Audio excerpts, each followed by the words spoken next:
Set എക്സാമിൻ്റെ paper 1 ആയിട്ടുള്ള general knowledge and teaching ആപ്റ്റിറ്റ്യൂഡിലെ യൂണിറ്റ് 4 ഫൗണ്ടേഷൻസ് ഓഫ് എഡ്യൂക്കേഷൻ അതാണ് നമ്മൾ നോക്കാൻ പോകുന്നത്. അപ്പോൾ ഇന്നത്തെ സീരീസ് സ്റ്റാർട്ട് ചെയ്യുകയാണ്. അപ്പോൾ മൊഡ്യൂൾ 1 ഫിലോസഫിക്കൽ ഫൗണ്ടേഷൻസിൽ ഫസ്റ്റ് ടോപ്പിക്കായിട്ടുള്ള education philosophy, relationship between philosophy and education, ആ ടോപ്പിക്കാണ് നമ്മൾ ഡീൽ ചെയ്യാൻ പോകുന്നത്. അതിലാദ്യത്തിൽ എഡ്യൂക്കേറ്റം, മറ്റൊരു പേര് എഡ്യൂക്കെയർ. എഡ്യൂക്കെയർ എന്നൊരു ലാറ്റിൻ വേർഡാണ്. അതിൻ്റെ മീനിങ് എന്ന് പറയുന്നത് ടു നറിഷ്, ടു റേസ്. പിന്നെ മറ്റൊരു വാക്കായിട്ട് എഡ്യൂക്കോ, അതിൽ E stands for out of, ഡ്യൂക്കോ DUCO, അത് ലീഡ് എന്ന മീനിങ് ആണ് വരുന്നത്. അതായത് എഡ്യൂക്കോയുടെ മീനിങ് അജ്ഞതയിൽ നിന്ന് പുറത്തേക്ക് വരിക അല്ലെങ്കിൽ നയിക്കുക എന്നാണ് എഡ്യൂക്കോയുടെ മീനിങ് വരുന്നത്. മൊത്തത്തിൽ മീനിങ് ഓഫ് എഡ്യൂക്കേഷൻ എന്ന് പറയുന്നത് to lead out, bring up, to mould, to train എന്നിങ്ങനെയാണ്.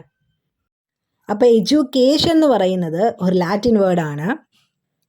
ഇനി നമ്മൾ നോക്കാൻ പോകുന്നത് ഫിലോസഫിയാണ്. ഫിലോസഫി എന്ന് പറയുന്നത് ഒരു ഗ്രീക്ക് വേർഡാണ്. ഫിലോസഫി എടുത്തു കഴിഞ്ഞാൽ അത് രണ്ടായിട്ട് എഴുതാൻ പറ്റും. അതായത് ഫിലോസ് പ്ലസ് സോഫിയ. അതിൽ ഫിലോസിൻ്റെ മീനിങ് ലവ്, സോഫിയയുടെ മീനിങ് നോളജ്. മൊത്തത്തിൽ ഫിലോസഫി എന്ന് പറയുന്നത് ലവ് ഓഫ് വിസ്ഡം. ഫിലോസഫിയുടെ അൾട്ടിമേറ്റ് എയിം എന്ന് പറയുന്നത് അറിവ് നേടുക എന്നതാണ്. ഒരു കോട്ടായിട്ട് പറഞ്ഞു കഴിഞ്ഞാൽ the love for wisdom, rational approach to any phenomenal, to seek justification of something through national interpretation. അതായത് ദ സെർച്ചിങ് ഫോർ ട്രൂത്ത്, സത്യം എന്താണ് കണ്ടെത്തുക എന്നാണ് ഫിലോസഫിയുടെ മീനിങ്. ഫിലോസഫി എന്താണെന്ന് നമ്മൾ പറഞ്ഞു കഴിഞ്ഞു. ദാറ്റ് ഈസ് സത്യം കണ്ടെത്തുക. അങ്ങനെ നോക്കുകയാണെങ്കിൽ ഫിലോസഫീനെ കുറച്ചധികം ഡിവിഷൻസ് ആയിട്ട് തിരിക്കേണ്ടതുണ്ട്. ആ ഡിവിഷൻസ് നമുക്കിപ്പോൾ നോക്കാം. ഒന്നാമത്തെ ഡിവിഷൻ എന്ന് പറയുന്നത് metaphysics. That is nature of reality. എന്താണ് സത്യം? അതിപ്പോൾ സ്പിരിച്വലിസത്തിലാണെങ്കിലും മെറ്റീരിയലിസത്തിലാണെങ്കിലും എന്താണ് ആ റിയാലിറ്റി, അത് കണ്ടെത്തുന്നത് മെറ്റാഫിസിക്സിൻ്റെ അണ്ടറിലാണ്. സോ രണ്ടാമത്തെന്ന് പറയുന്നത് എപ്പിസ്റ്റമോളജി, അതായത് theory of knowledge, different source of knowledge, types of knowledge, ഇതെല്ലാമാണ് എപ്പിസ്റ്റമോളജിയിൽ വരുന്നത്. തേർഡ് എന്ന് പറയുന്നത് ആക്സിയോളജി, അതായത് മൂല്യങ്ങൾ, theory of values, ethics, aesthetics എല്ലാം വരുന്നത് ആക്സിയോളജി. ഫോർത്ത് എന്ന് പറയുന്നത് ലോജിക്, ബുദ്ധി, പരമമായി ചിന്തിക്കുക, introspection, induction, deduction methods, synopsis, synthesis, experiment, analysis എല്ലാം വരുന്നത് ലോജിക്കിനുണ്ടല്ലാണ്. ഇനി അടുത്തെന്ന് പറയുന്നത് aesthetic, the expression of theories, എങ്ങനെയാണോ ഒരു കാര്യം എക്സ്പ്രസ് ചെയ്യുന്നത് അതെല്ലാം വരുന്നത് എസ്തെറ്റിക്കിൽ.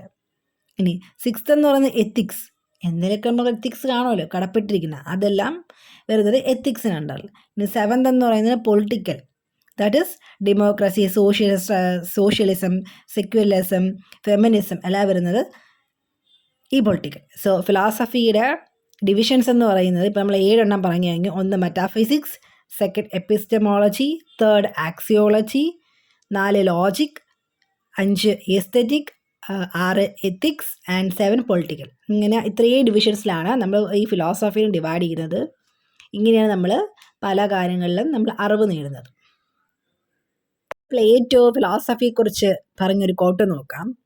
He who has a taste for every sort of knowledge and who is curious to learn as never satisfied may be justify termed as a philosopher. ഇത് Plato അദ്ദേഹത്തിൻ്റെ Republic എന്ന പുസ്തകത്തിൽ പറഞ്ഞ ഒരു കോട്ടാണ്. മീനിങ് എന്ന് പറഞ്ഞാൽ ആർക്കാണോ അറിവിനോട് താല്പര്യമുള്ളത്, ഓരോ അറിവും കിട്ടുമ്പോൾ വീണ്ടും വീണ്ടും അറിവ് കിട്ടാനുള്ള ത്വര, അവരെയാണ് ഫിലോസഫർ എന്ന് വിളിക്കുന്നത്. ഫിലോസഫി ആൻഡ് എഡ്യൂക്കേഷൻ, അതിൻ്റെ ഒരു റിലേഷൻ എങ്ങനെയാണെന്ന് നോക്കാം. അപ്പോൾ ഫിലോസഫിയെക്കുറിച്ച് കുറച്ചധികം ആൾക്കാർ പറഞ്ഞിട്ടുണ്ട്. അതിൽ പ്ലേറ്റോ, അരിസ്റ്റോട്ടിൽ, സോക്രട്ടീസ് ഒക്കെ കുറേ കോട്ട്സും കുറേ എക്സ്പ്ലനേഷൻസ് ഒക്കെ കൊടുത്തിട്ടുണ്ട്. ഇനി നമുക്കിത് ഈ ഫിലോസഫിയും എഡ്യൂക്കേഷൻ തമ്മിൽ എങ്ങനെ ബന്ധപ്പെട്ടിരിക്കും നോക്കാം. ഫിലോസഫി എന്ന് പറയുന്നത് ഒരു ഫിലോസഫിക്കൽ ഇൻ്റർപ്രിട്ടേഷനാണ്. അപ്പോൾ എഡ്യൂക്കേഷൻ എന്താണ്? എഡ്യൂക്കേഷൻ എന്ന് പറഞ്ഞാൽ ഈ ഫിലോസഫിക്കലി നമ്മൾ പഠിച്ച കാര്യങ്ങളെ നമ്മൾ എഡ്യൂക്കേഷൻ വൈസ് ഇൻ്റർപ്രിട്ടേഷൻ ചെയ്യുക. ദാറ്റ് ഈസ് പഠിച്ച കാര്യങ്ങൾ ഇപ്പോൾ ഫോർ എക്സാമ്പിൾ ടീച്ചറിൻ്റെ ഒരു ഫിലോസഫി ഉണ്ടല്ലോ, അതനുസരിച്ച് കുട്ടികളിൽ മാറ്റം വരുത്തും. അതാണ് ഈ പറഞ്ഞ എഡ്യൂക്കേഷനിൽ വരുന്നത്. ഫിലോസഫി എഡ്യൂക്കേഷനിൽ കൊണ്ടുവരേണ്ട ആവശ്യകത എന്താണ്? അതായത് both are inter related. use philosophy to develop ideas about teaching and learning to clarify how curriculum instruction assessment works. അതായത് പുതിയൊരു കരിക്കുലം ഡിസൈൻ ചെയ്യാൻ ടീച്ചിങ് ലേണിംഗ് പ്രോസസ്സ് നടത്തുമ്പോൾ അവിടെ പുതിയ ഐഡിയാസ് ഫിലോസഫി വഴി നമുക്ക് ഇംപ്ലിമെൻറ്റ് ചെയ്യാൻ സാധിക്കുന്നു. അതാണ് ഫിലോസഫി എഡ്യൂക്കേഷനും എങ്ങനെ ബന്ധപ്പെട്ടിരിക്കുന്നു എന്നുള്ള കാര്യം. നമ്മൾ ടോപ്പിക് ടെക്സ്റ്റ് നമ്മളെ സിലബസിൽ കൊടുത്തേക്കുന്ന ടോപ്പിക്കിലോട്ട് വരാം. That is relationship between philosophy and education. നമ്മളിപ്പോൾ നേരത്തെ പറഞ്ഞത് തന്നെയാണ്, കുറച്ചുകൂടെ വേറൊരു രീതിയിൽ പറയുന്നതേ ഉള്ളൂ. That is both are inter connected. Culture, moral values sharing. അതായത് സ്കൂളിൽ പോകുമ്പോൾ പല മതക്കാർ, ജാതിക്കാർ കുട്ടികളൊക്കെ വന്ന് പഠിക്കുമ്പോൾ അവരുടെ ഒരു കുറച്ച് വാല്യൂസും മോറൽസും ഒക്കെ തമ്മിൽ എക്സ്ചേഞ്ച് ആവും. അതാണ് ഉദ്ദേശിക്കുന്നത്. പിന്നെ without philosophy education would be a blind. അതായത് ഫിലോസഫി ഇല്ലെങ്കിൽ വിദ്യാഭ്യാസം എന്ന് പറയുന്നത് വെറും അന്ധത മാത്രമായിരിക്കും, വെളിച്ചത്തിലേക്ക് ഒരിക്കലും അത് പോകുന്നില്ല. Teachers are moulders of society. Teachers are social engineers. അത് പറഞ്ഞാൽ നമ്മൾ നേരത്തെ പറഞ്ഞ പോയിൻ്റാണ്. അതായത് ഒരു പുതിയ കാര്യം പഠിപ്പിക്കുമ്പോൾ ടീച്ചറിൻ്റെ ഒരു ഫിലോസഫി കൊച്ചുങ്ങളിലേക്ക് ഇംപ്ലിമെൻ്റ് ആവും. അതിൽ കുറച്ച് മാറ്റം ഈ കുട്ടികളിൽ വരും. അതാണ് ഉദ്ദേശിക്കുന്നത്. Teachers are social engineers. അടുത്ത ടോപ്പിക്കായിട്ട് വരുന്നത് objectives of studying educational philosophy. Education philosophy പഠിക്കേണ്ട ഇതിൻ്റെ ആവശ്യകത എന്താണ്?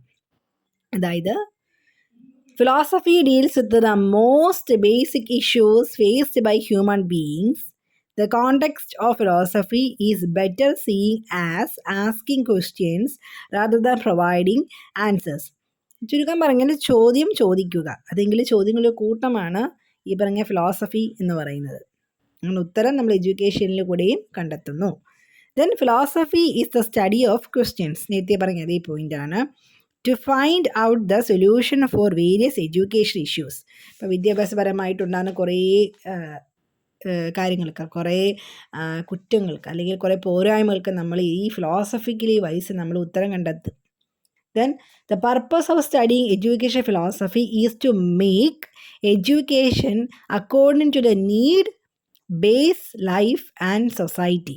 അതായത് നമ്മൾ ജീവിക്കുന്ന ജീവിതത്തിൻ്റെയും ജീവിത സാഹചര്യത്തെയും അനുസരിച്ച് വിദ്യാഭ്യാസത്തിൽ മാറ്റം കൊണ്ടുവരണം, അല്ലെങ്കിൽ അതിനനുസരിച്ച് വിദ്യാഭ്യാസം വേണം കുഞ്ഞുങ്ങൾക്ക് കൊടുക്കാൻ. അതാണ് ഇംപ്ലിമെൻറ്റ് ചെയ്യേണ്ടത്. Then to determine the aim of human life and aim of survival. ഇപ്പം നമുക്കൊരു കുട്ടിയുടെ സാഹചര്യം അനുസരിച്ച് വിദ്യാഭ്യാസം കൊടുത്തു കഴിഞ്ഞാൽ ആ കുട്ടിക്ക് വിദ്യാഭ്യാസം കഴിഞ്ഞാൽ അതിനനുസരിച്ചുള്ള ജോലി ചെയ്ത് കുടുംബം പോറ്റാനൊക്കെ പറ്റും. അതാണ് ഉദ്ദേശിക്കുന്നത്. To make teaching learning process more effective and attractive to the need, interest and ability of the child. അത് ഈ point. To bring out all round personality development in the child. To prepare him stand on his or her feet. To develop education as a powerful instrument to bring out social, cultural, political and economical change in the society. ഇത്രയാണ് objectives എന്ന് പറയുന്നത്. So അതിന് നമുക്ക് എക്സാമിലൊക്കെ ചോദിക്കുന്നതാണ് ഈ എഡ്യൂക്കേഷൻ്റെ codes. അത് ആര് പറഞ്ഞതാണ്, അത് നമുക്ക് അടുത്ത ടോപ്പിക്കിൽ ഡിസ്കസ് ചെയ്യാം.